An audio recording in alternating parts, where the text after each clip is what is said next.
Shalom. Like I said, usually I have dreams and thoughts. So this morning I woke up with another thought.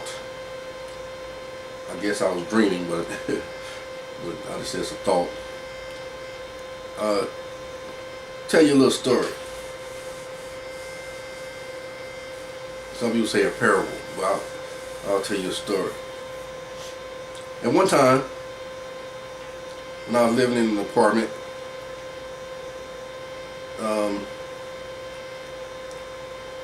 this young lady used to come over and clean up my apartment. I'm not using terms as they are. I'm just using terms for this story. So when she would come over and clean up my apartment, so this woman, I'll call her Eve, because you know the serpent was more subtle than any beast of the field. So for this story, this woman, I'll call her Eve. So what Eve would do is, Eve would come in, and as she's cleaning up, being more subtle than any beast of the field, she would come over and basically scope out my land. And she would notice that I had copper colored coins laying all over the place, along with other coins of value. But because the serpent is more subtle than any beast of the field, she wouldn't take them. Now, she wouldn't like straight out steal them, because she didn't know what kind of intelligence or how I would handle her just taking my money. So like I said, I'm using terms just for the sake of this story. It's not true.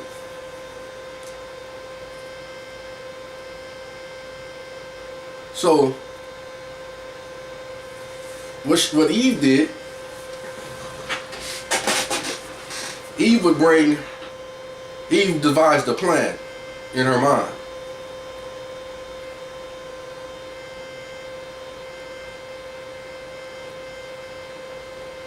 And then I remember I was watching this movie one time, and this guy was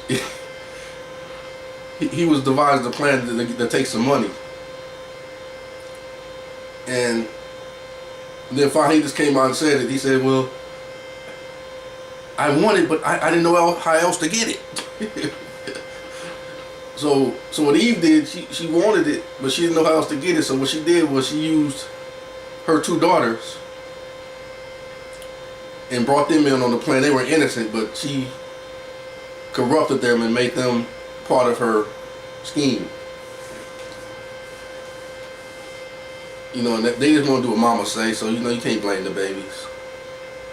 So she told the kids, "We're gonna go over such and such house, and I'm gonna bring you along to clean up his land. And when you get in there, pick up all the copper colored pennies and all the valuable coins and put them in your bag." And he ain't gonna say nothing, because he's not gonna know what we're doing. But I knew what they were doing, but because they were babies and she knew that, I wasn't gonna say nothing. But I peeked it out the whole time what they was doing. So then they would come over and say, "Oh, look what I found." You can't find nothing on somebody else's land. You can't find nothing and take it till it's yours if it's on somebody else's land.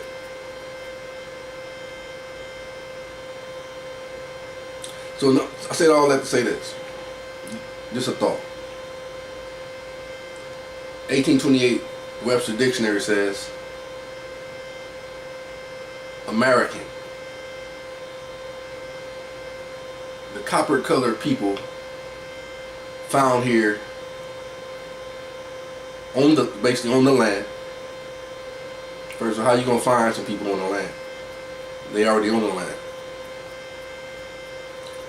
And if you already found some people on the land, that means you didn't find them, they was already here. You just basically came there and saw them there, and then now you, because the beast is more subtle than any serpent is more subtle than any beast on the field, you devised a plan. smiling, smiling faces. Backstabbers, they smile in your face. All the time won't take your place. The backstabbers, backstabbers. So they came, devised a plan. Now all of a sudden, now applied to the people, now applied to the Europeans, the children of the Europeans. They done took your place. Smile in your face, took your place. Nobody can be you but you. Nobody can be you. Don't take somebody else's style. You're changing a while. So, the backstabbers, the smiling faces, devised a plan made of all these deceptive terms and words and laws and rules which you didn't even have on your own land.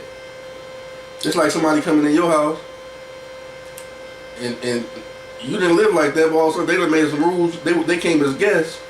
Now they running your house, giving you rules in your house, what you can and what you can't do. Matter of fact, it's their house now. That's only in fiction though, unless you put your foot down. Nobody can take your stuff. But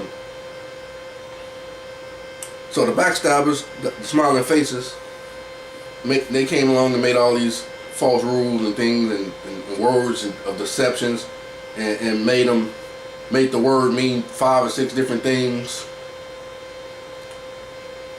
Basically deceiving you, because if you get caught up in using their words and terms and applying it to you, when it's brought up, they'll say, "No, I didn't mean that. I meant the other one. No, I didn't mean that one," because they got about 5 or 6 different words. I mean, definitions for each word, and probably more. So when you say, if you just say one of their words, and they say, "No, I didn't mean that one. I meant the other term. I thought you meant that." Man, you know what I mean. Matter of fact, I'm not even gonna play your games. This is my house anyway. That stuff is for you. You the one. You the visitor. We was already here.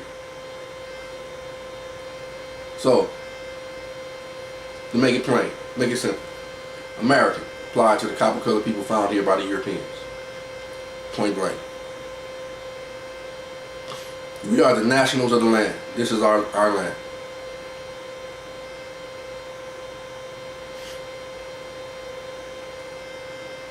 As far as California, which is part of the land where I came out of my mother's canal, living in full life, until somebody decide to play the name game, the claim game, all those things, and try to confuse you with their rhetoric and their ways of deception. You can't change the fact that it is what it is. You can't make something different than what it is because you decided to make a plan of deception. I don't care how many deceptive terms and words and uses you use, your words are lies, and that's deception.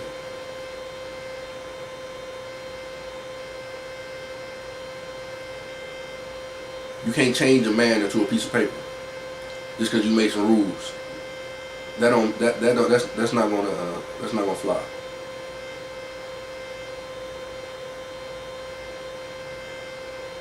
So it is what it is. I'm not a piece of paper. I'm not an object. I'm a man living, and I'm in full life.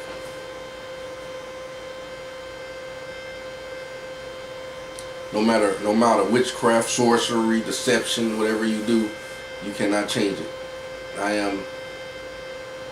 I'll use a term that my father used. I am who I am.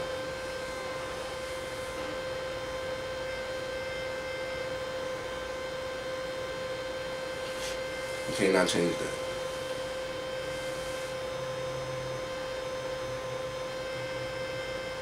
Your own words, your own dictionary, your own definition. Then I heard somebody try to pull this one on me. And they said, nah, I don't want to listen to that. That's the Bible. Wait a minute. First of all, the so-called slave masters gave the Bible to us.